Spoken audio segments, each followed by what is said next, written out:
लागलेला आहे? खर्च लागलेला आहे मला बाजरीला 1,00,000 रुपये आणि त्याचं मला उत्पन्न येईल 60 ते 70 क्विंटल आणि त्याच्यातून निम्मे खर्च वजाकडून निम्मे पैसे मला राहतील. परत काढण्याचे मशीन पण चालू आहे. ते सर्व धरून 1,00,000 रुपये टोटल मला खर्च आलेला आहे. आणि आता जे बियाणे जे त्याचे भाव वाढलेला आहे. बियाण्याचे भाव वाढून गेलेले आहेत. मजूर रोज वाढून गेलेला आहे. माणसं भेटत नाही. बाजरी पूर्ण करून गेली होती. पंचनामेवाले आले, पंचनामे करून गेले. अजून काही त्याचा निर्णय काही लागलेला नाही.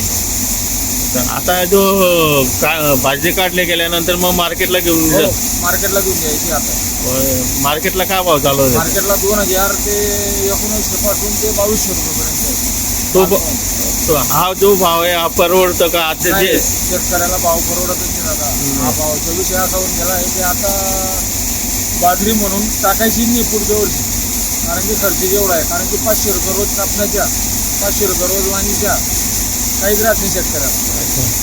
म्हणजे इतर वस्तूंमध्ये भाव वाढ झालेली आहे आणि शेतकऱ्याच्या मालाला नाही. शेतकऱ्याच्या मालाला काहीच भाव वाढलेला नाही. सर्व वस्तू वाढून गेल्या आहेत. तुमच्या खाण्याचे तेलपासून साखर सर्व वाढून गेलेलं आहे.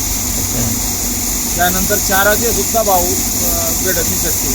चारा फुकट देतोय शेतकरी लोकांना. गुंजाय किती होते बाजरी? ही 4 बिघे बाजरी होती. 4 बिघे. काय नाव दादा? माझं नाव समाधान जानकीराम पाटील, राहणार वेल.